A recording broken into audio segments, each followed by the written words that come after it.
see the writing on the wall. I grasp the distance in your eyes. I know the end is coming near. I hear it daily in your sighs. Wish I could snap my fingers just like that to move the hands of time, take us to another place where all is fine. And there I see your face once more as I walked into your door. A moment like that would make me come alive. I saw the stars bright in the sky, flickering on a crystal night. I know not how or why I forged a path of shadow and light. Knew the time had passed me when you said you met another guy, but you lost my chance till you find a new romance. Never took the steps or even walked into your door. If I had, I know I'd feel alive. I see the writing on the wall. I grasp the distance in your eyes. I saw the stars bright in the sky, flickering on a crystal night. The river time flows upstream. I can't chase the steps to a time that once stood still. Yet memory remains forever. I pray it never goes away. A moment will make me come alive.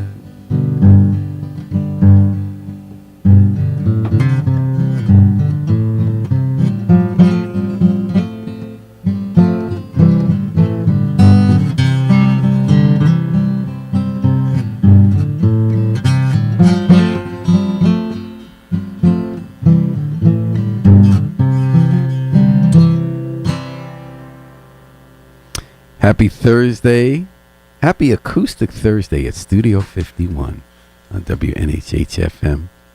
You were listening live in the tiniest of all tiny desks to Steve Mednick, the folk songwriting, singing, new song machine, an attorney in New Haven who was out with his, was it 150th album? 150th, I think. It's 147. It's my 24th. 24th, and that's for real, folks. He didn't make up that number. 24. That's real. That's real. Steve is our guest today, a return guest. We love having him in the studio at WNHH-FM. We do live music every Thursday. We're original musicians in New Haven. So Steve has a new album out. Demos Are These, volumes 10 through 12. And that was a song from that album, right? That is a song from that album. What's it called? It is called Writing on the Wall. I should have known that. Called Writing on the Wall. But you weren't talking about reading the writing on the wall. You're talking the person actually writing on the wall in the song, right? I noticed you were inverting the saying a little bit. Well, kind of, but it was more of the metaphorical writing on the wall that I could see it, even though it's not up there. It's a relationship song. It's not something I've ever experienced, frankly, because I've been married to the same person for 50 years and 7 years before that. But it was a song that just came to me and wanted to try to articulate what I think that would be all about. Mm-hmm. Lost love, found love, lost love, and being forlorn and thinking back about that love. But the demos of these albums, can I talk about that for a second? Yeah, because you do all these different albums. You do political albums every year. You started making albums what year? 2006.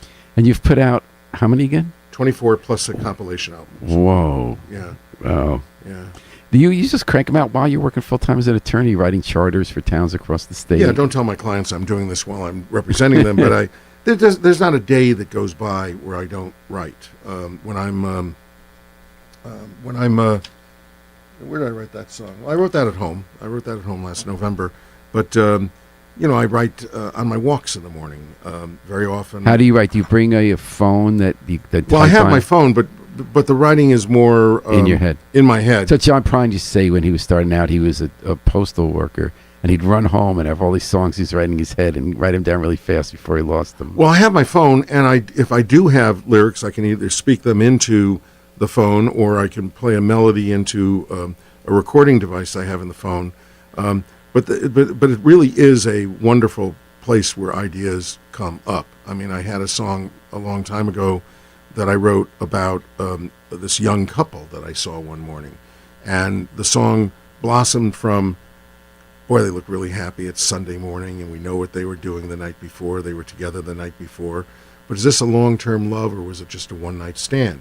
And so I speculate on that. Will I see them here a year from now? Will I see them 5 years with the kids and the dog coming down? And so you just get a little kernel of an idea, and you can then write a song. Seems like morning walks are really important to you. I notice on Facebook you often have these great pictures. If you're here in Hamden by the New Haven line, you show us some spot we might not have noticed that you notice. When you're in Florida, you have beautiful scenes by the water. Yeah. And that's kind of your creative time, huh? That is a creative time, unless I'm walking with my walking mate, Matthew. Then we just Then talk. it's argument, yeah. Then we just argue for the entire time. But so I really cherish my times alone on the walk. I love Matthew dearly, but that's okay. Don't take offense. But it's a wonderful. Well, going time. wide is important. Yeah. I know when I have times, for me, it's at night sitting on a porch with bourbon or something and just going wide and looking at the sky. Your brain rearranges itself, and you are calmer, and you think of ideas you might not have thought when you're encumbered by the daily rush of tasks. Well, that's right. The other responsibilities. The other thing is that I read a lot. This is my reading time, actually, noon. I started this at our place in Florida. I would work all morning. I would walk in the morning, then work for 3 or 4 hours. Then I would take lunch and go to the pool and read, and then come back and work. Here, during the pandemic, I just started going on my deck every day, even in the middle of the winter, take a novel out or current events book or history, and just read. And I find that the problem with me in reading is I view most of what I'm reading as the foundation for something I'm going to derive. I've written love songs out of Doris Kearns Goodwin's books about Teddy Roosevelt and William Howard Taft. That's things people don't usually know. Think of Doris Goodwin Kearns as the muse for love songs. Well, she is, and her latest book is a love story. It's about her husband, and but this goes back before that. But the political. But her chapters on the love letters of Teddy Roosevelt and William Howard Taft and their wives. Taft lived in our neighborhood. I go by his house every morning. Are remarkable, and they were great opportunities for music. Let's just say, Taft, didn't he become a Supreme Court justice after he was president? Yes. It makes you think about what can you do after you're president. Yeah, well, he's up there as one of the great ex-presidents. He, Herbert Hoover, Jimmy Carter are the three great. What did Hoover do as an ex-president? Hoover headed up the Hoover Commission, the redevelopment of government. Truman brought him back in after his years in the wasteland during the Roosevelt. I mean, he was the greatest pre-president and post-president. I mean, his rebuilding of Europe after World War I was absolutely astonishing. His role playing with Truman and Eisenhower and Kennedy, for that matter, on government reorganization. But he blew the later. Depression when he was in president. He blew the Depression. I mean, he was just a horrible president. He just was not. You can argue that Jimmy Carter. I think Jimmy Carter is going to be viewed as a far better president than we viewed him at the time. If you look at his 4 years and legislative accomplishment, he was quite an accomplished president until the Biden administration was probably the most successful legislative president since Johnson.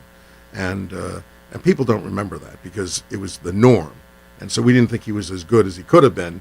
But when you look back and also now, how stuff gets spun with public relations, the beginning of a new era when there was this constant scrutiny of style to an extreme rather than just in passing. Exactly. So like before, you could be Franklin Roosevelt in a wheelchair, you don't even know it if you're the public. But now if Jimmy Carter has a bunny jump in his boat and like almost bite him, that's what you're hearing about. If he's wearing a sweater to say, let's turn down our thermostats because we want to conserve energy.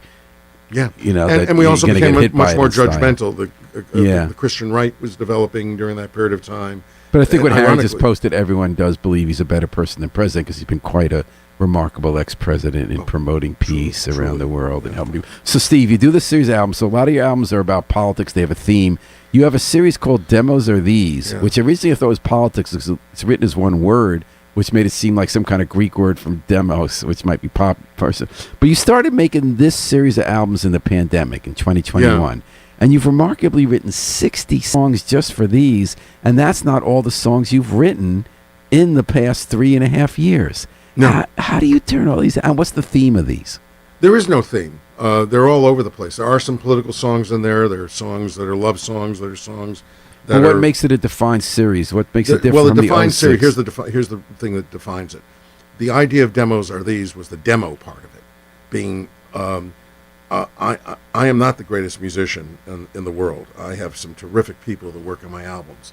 And we had to figure out how to cope with that during the pandemic. And so I said, if I play the acoustic guitar, I can basically say, it's not a finished product, it's a demo. And so that was the fundamental concept. How's that different from what people always do? Don't they always start with like the demo? No, you start with the demo, but you don't release the demos. But you released the demo where they just added their parts. No. You're going to hear much more of me on an acoustic guitar than I was on any other album. If you go back to my albums before the demos or these series, I never played, maybe once. There were no songs with me. Was it mostly piano? No, I play guitar on tracks, but you never heard me alone with an acoustic guitar. On demos are these, it gave me a chance to play guitar, strip down the songs, and just be me and the guitar. So if there was a mistake, if the vocals were off a little bit, it's a demo, so who cares? So you didn't do different versions and rework them? No. But you do have other musicians on the album. No, that's right, because it's not entirely a demos album. And what happened was, even during the pandemic, I would go into the studio, we'd lay out a rhythm track, send the rhythm track to Carl Allwire in New York. Carl would lay down his bass, lay down his guitar, then come back, and Isaac would lay down the drums. So we did very few in-studio live production, but we did a lot of cobbling together. So is that the difference between this and your other albums? The others are done in a studio where people are playing at the same time? Usually. And this is just where you lay down a basic track that's sparer, that has a few tracks built up. You notice that when you add a drum, it's a lot of times an effective moment of a drum in a recorded song is when everybody else pauses and it kind of takes you to the next step. Can you do that when it's the third piece that you're layering on? Do you go back and cut out part of the other instrumentation? Well, what you do is you record to a click. So you're recording rhythmically to the same click, so that I'm laying down my... But what if he wants to... What if you decided when you're in the studio that you want It's to start hard. with the drum? When you have everything laid out, it's hard. So for the most part, I would try in the original rhythm track to sit with the drum if we could. He may do other percussion at a later point. So we just... last night we did vocals, but 3 weeks ago we just laid down all the rhythm tracks for about 7 songs on the next album, which is the political album. And then is this demos or these series? Are these all the albums you've done since 2001, or did you in fact record other material besides these 66 songs? I had at least two albums from the Problems in Democracy series, because we had the 2020 election cycle. So I did something there, and I think I did a second one. We did. I had an album that I did last November, which was which I think I gave you today, which is an album of love songs. The broad theme of. And love. why wasn't that part of the demos of these series? Because they were full productions. Full productions in the studio. Yeah, in 1952. That was a nice part. Yeah, my 70th birthday album. All full production, all full live rhythm tracks. The difference between demos and these and those is that we really tried in all the songs to have an organic foundation, and then we would build on that organic foundation from there. But that started with you and the guitar. No, not always. Okay. No, not always. I mean, it was me. We would usually start the way we do the rhythm tracks. Carl Allwire, who's really one of the great players from New York. He's in the Bandoleros. He's got his own music going as well. Carl would usually play the bass. We have Isaac Civitello, Eddie Seville's son, who's now producing me, on the drums. And I would usually play my Telecaster, actually. Even on an acoustic song, we would lay down the basic track with an electric guitar, electric bass, and the drums, and then we build from there. And sometimes you'll take my Telecaster out, put an acoustic in, Carl will then lay down a lead, because it's usually the three of us that build the albums. We have other people playing on them, of course. Jerry Jimo's played on some of these. Other people from. But it's less produced, fewer instruments, fewer layers than your other albums. That is correct. So why don't you let's hear another song from your new album, Demos Are These. And why is it volumes 10 through 12 if it's one record? Oh, because it's an affectation. Within the album, I have little subheads. Oh, okay. You take a look at it. And what are the subheads? Well, you have the album in front of you. I don't have. Okay. Time, place, and peril. Okay, that's correct. That's cool. And I think this is from the peril part. And what's the song called? Winds of Freedom. So on the album, it's actually called Winds of Freedom Part 1, because the song wasn't finished for this. I have finished the song, and the whole song is going to be on the next album, Flights of Freedom, which is my political album. So, and you're giving us the full version. You're going to get the full version. And you'll recognize in this, we'll talk about it afterwards, there are phrases in this album that somebody should recognize from their readings. Let's just put it this way. Okay, you're listening to Acoustic Thursday Studio 51, Steve Mednick. All right. I want to climb Mount Everest, then I want to touch the sky. I want to feel the sun on my face, taste the waters of the Nile. I want to walk along a city street without fear of reprisal. I want to choose my destination, don't need your views of God. Here's another thing that matters, it's a plain and simple truth.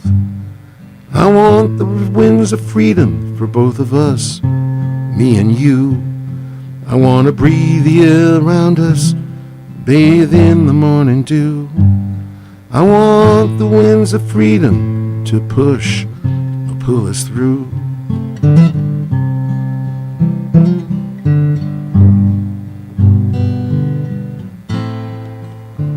That's where it ends on the new album.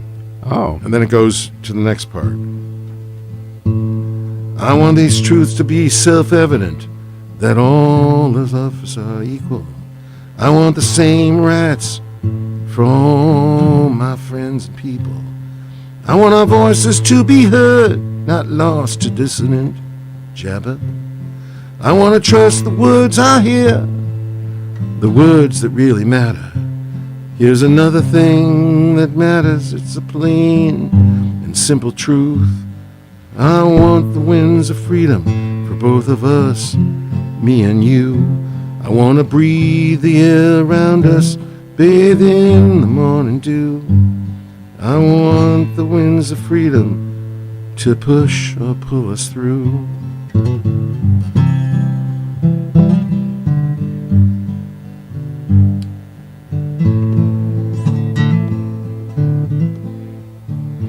Things don't break on their own, there must be a reason. You can build a wall or tear it down after it's risen. You can pull the bull by the horn or wait for divine intervention.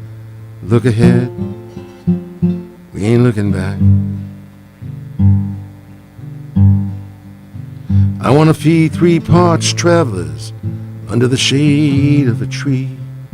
I want to embrace angels from heaven and find out what will be. I want to come together in the name of freedom and liberty. I want justice for our brothers and sisters. For this we cannot wait. Here's another thing that matters, it's a plain and simple truth. I want the winds of freedom for both of us, me and you. I want to breathe the air around us, bathe in the morning dew.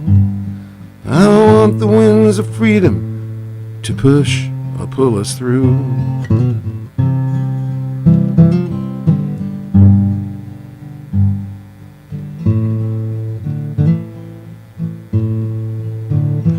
Things don't break on their own, there must be a reason. You can build a wall or tear it down after it has risen. You can pull the bull by the horns or wait for divine intervention. Look ahead, don't look back. Look ahead, don't look back.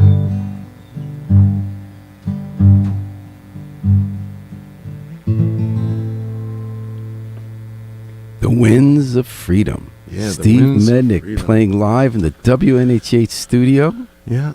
from his new album. And the next one. That's actually And songs then on both Demos of them. Are the Yeah. volume 10 through 12, and then Yeah. part 2 is going to be a what album?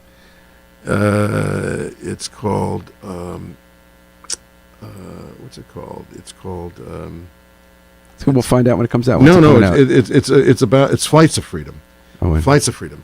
And when I wrote the album originally, it was going to be a declaratory statement about Flights of Freedom, because I have no idea where it is. Right now I'm writing the album cover with a question mark, because I think things are looking more optimistic. But who knows? We could talk about that too. And are you coming out before the election or after? That's another debate. I was in the studio, literally recorded the vocals to the song last night, and I was talking to my producer that we're really trying to get it out before the election. But I did that in 2016 and regretted it, and realized I should hold off.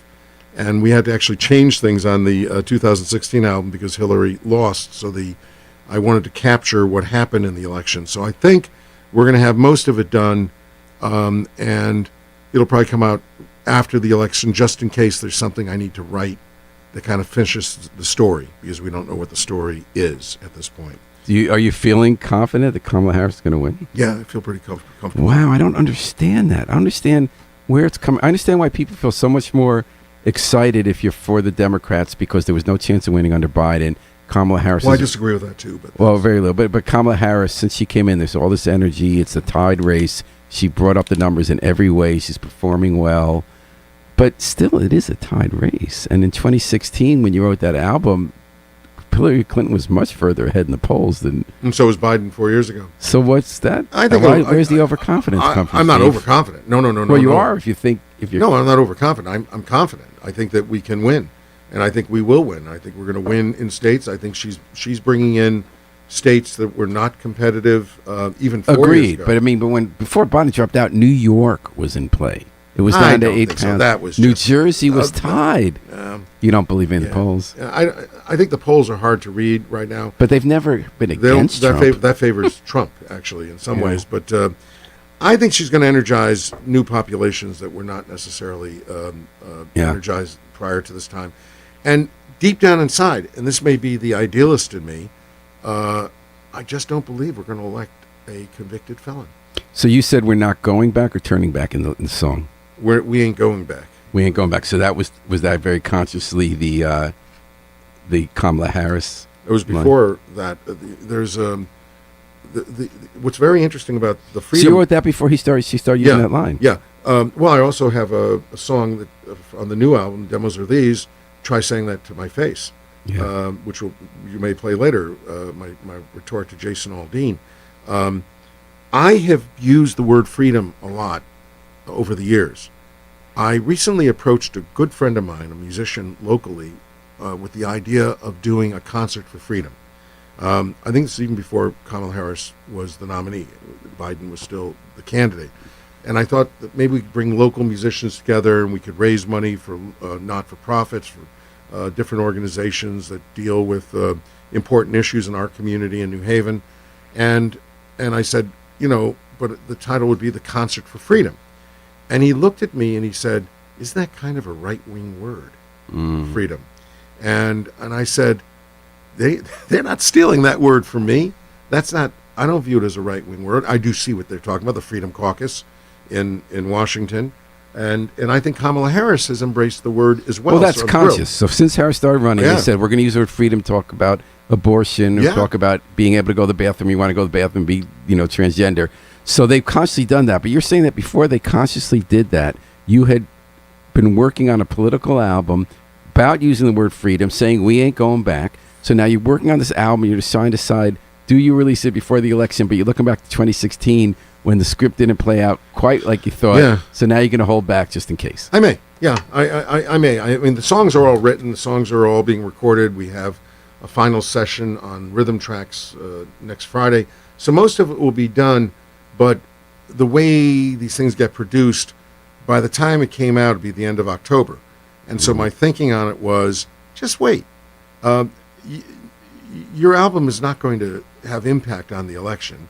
Your album is more like your reflections on the election season.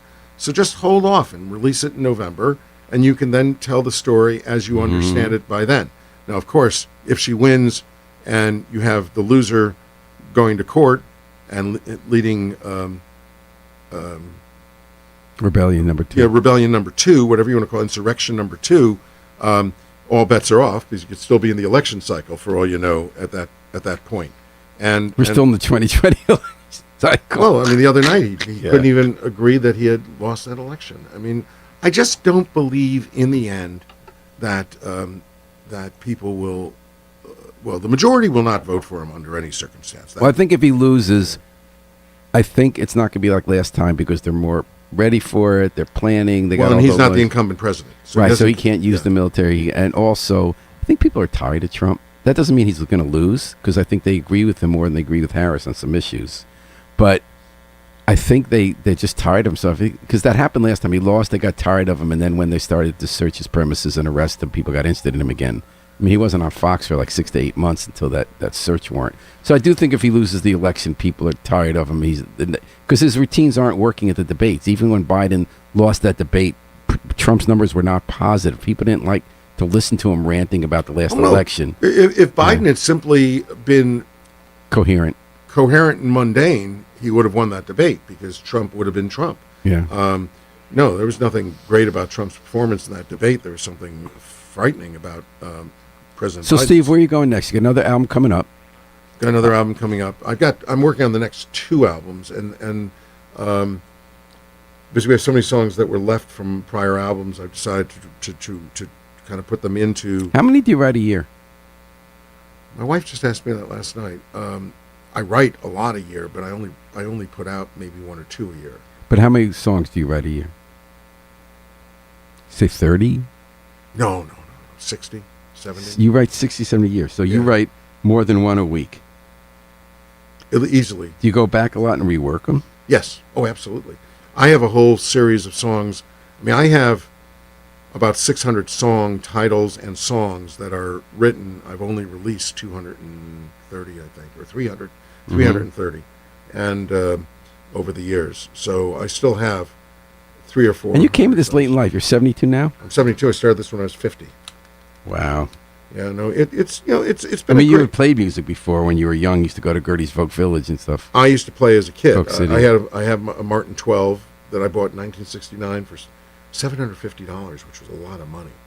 And that was money back then. It took me 2 summers to buy it, and it was the dumbest thing that anybody could have done. I bought a 12-string as my first guitar. Well, there was that moment in time when 12-string was a new thing. It sounded exciting, but in my opinion, and it really works certain kind of music like the Band America, where you're kind of strumming, kind of dreamy. But I think it really limits you on bending strings or having any kind of or learning how to play. Okay. That was my first. I mean, I had a cheapo little Stella guitar, but my Martin was my guitar, and I brought it to college, and I found I just wasn't playing it, so we brought it home, and I still have it. It's a wonderful guitar. So what's the kind of Martin you have again now? Well, this is a Martin D41. That's a Martin 12. I don't even know what the number is on that guitar, whatever they were making. And why do because I always brought up think Martins were the best. And then when Taylor? I'm sorry. No, but then I took one to get fixed that I inherited to George Youngblood, who's the luthier. And he said the way you play, I could tell by the fretboard, you actually need this Gibson Gospel because the action is so much closer to the neck and tighter together and you can play bluesier. Yeah. And I did, my brother said, you're crazy. You inherited a Martin and you traded it for a Gibson Gospel. And I said, I think the Gibson Gospel is a much better guitar. It's much more soulful. I mean, everyone's different because of the way you play. But there's this this kind of given that Martin is always better. I mean, it is the no. Martin is better if you prefer playing a Martin. I don't think there's any. I think Gibsons are great. I came very close to looking at a Gibson and buying. Basically, it's what kind of sound you like. What is it about the Martin sound that you like? There's a sweetness and a depth to the sound that is really terrific, and they record beautifully. I have 4 Martins now, and the one that records the best is the cheapest one I have. It's made of some kind of plastic. It's a plastic body with the wood neck. plastic body. It's a Martin plastic plays body. a guitar because I mean we had rosewood. I mean I thought Yeah. part of the idea was the wood. No, but it's a plastic guitar. It's I don't know whether it's acrylic or whatever it is. It's a wonderful guitar. I always bring it to gigs as my second backup guitar. You could drop it on the floor and it won't go out of tune. It's a remarkable guitar. And Eddie Seville, who produced many of my albums over the years, has said he's never had a better recording guitar than that particular guitar. There's as much resonance with a plastic guitar body. Yeah, Wow. records beautifully.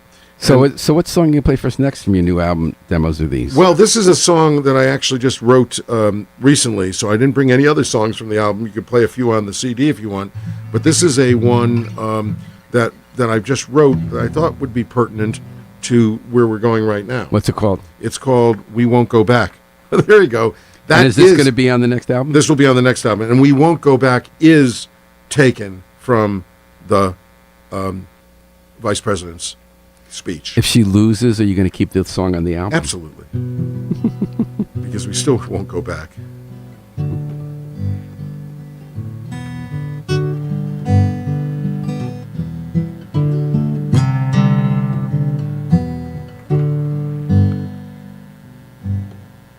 The rantings of a madman in the rumblings of a sad land. For so long we have endured your deceit. Now you're shrinking right in front of me. I see what I could not see before. When a stranger knocked on my door, I've learned that in darkness you shouldn't fear what you don't see or what you don't hear. Things don't break on their own. Your pensions are quite well known.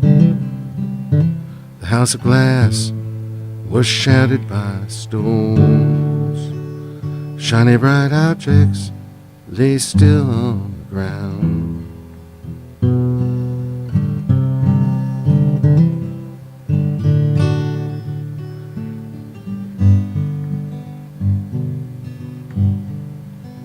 At night, the sheet of lightning flashed across the sky. The wind howled angry messages, I now know why. The thunder boomed loud, you could not deny. We won't go back, this is freedom time.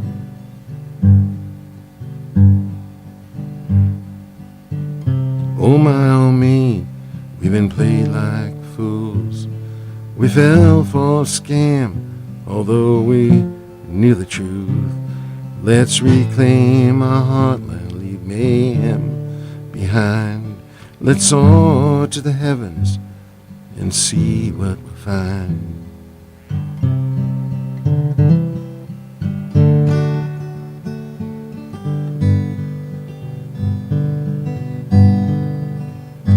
It was summer, joy bombed out.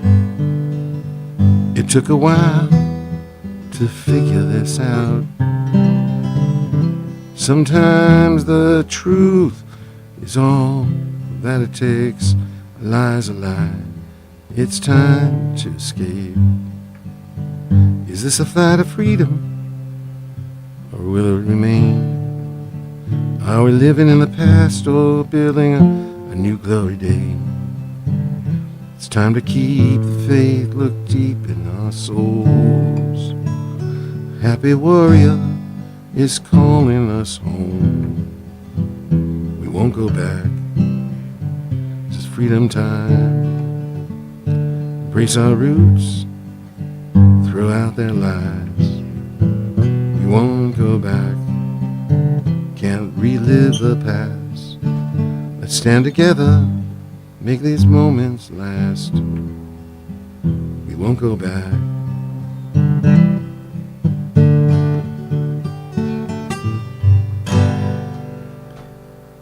We won't go back. We won't Steve go back. Mednick. Not from his new album, but from his next album, writing, what's Freedom, Winds of Freedom. No. Flight of Freedom. Flight of Freedom. Question mark.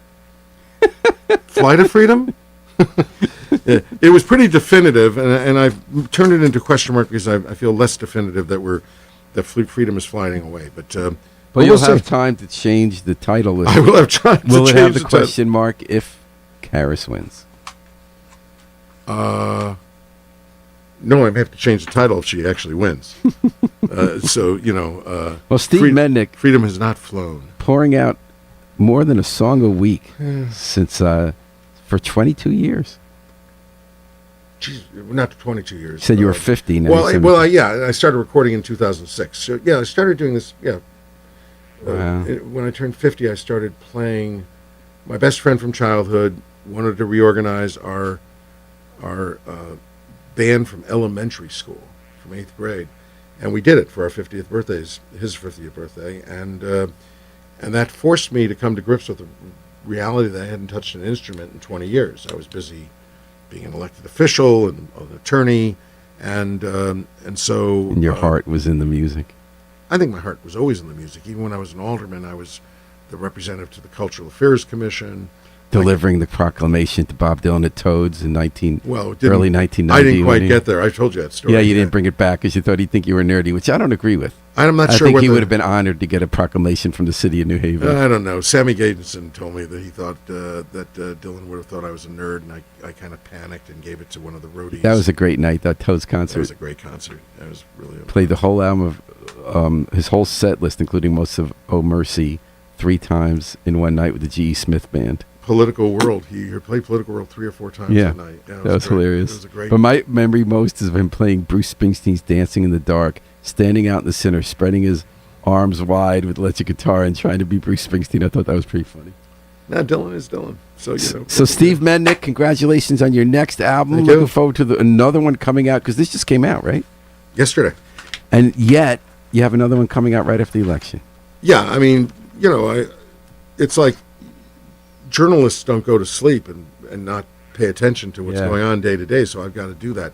And my wife wants me to cut back a little bit, which I'll try to do a little I hope you don't. But here's the thing. Young.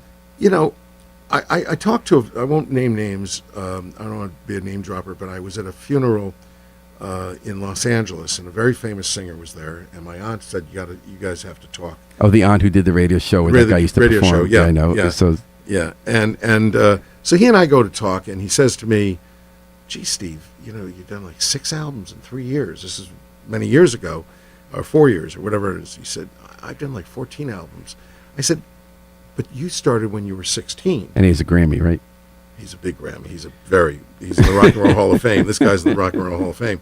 And I said, and he's older than I am, but I said to him, "But I have a very different relationship with mortality." And so my general view is I'm a fast walker, and younger people say, "Why do you walk so fast?" Because I can.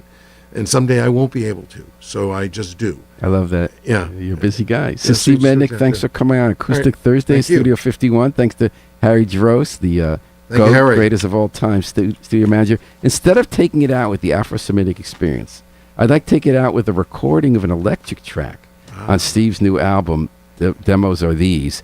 And this is his response to Jason Aldean. It's called Try Saying That to My Face. Or try saying that to my face.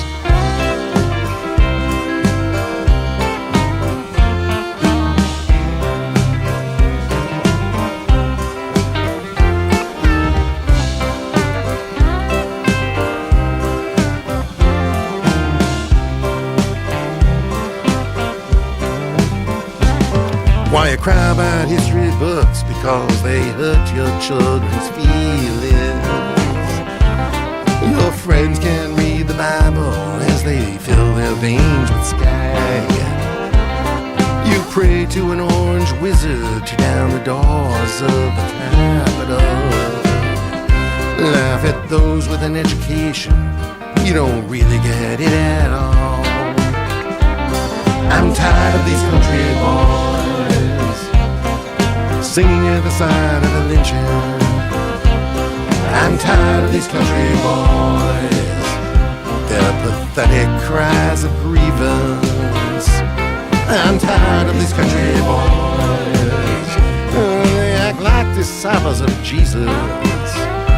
They may brag about granddad's gun, yet granddaddy lost the Civil War.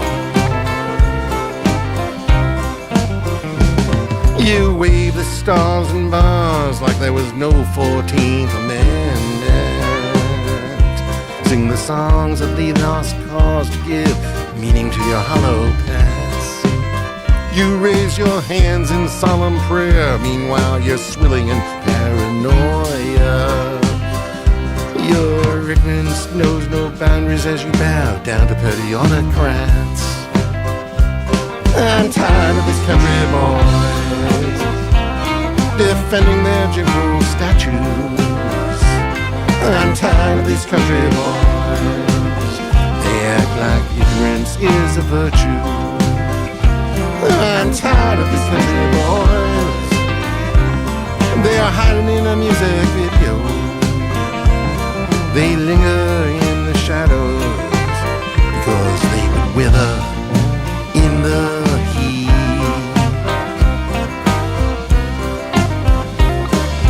Everybody's met here, the people never sleep. Caught up in hero worship, they dug a hole so deep. When you hide behind the crowd, it's hard to take a lead.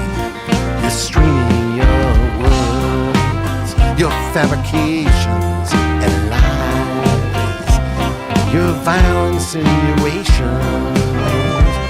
Try saying that to my face. I'm tired of these country boys and their failed insurrections. I'm tired of these country boys worrying about those who cause them grief. I'm tired of these country boys as they march with their tiki torches. They swagger to the two-step, yet stagger drunk in their two-bit lies.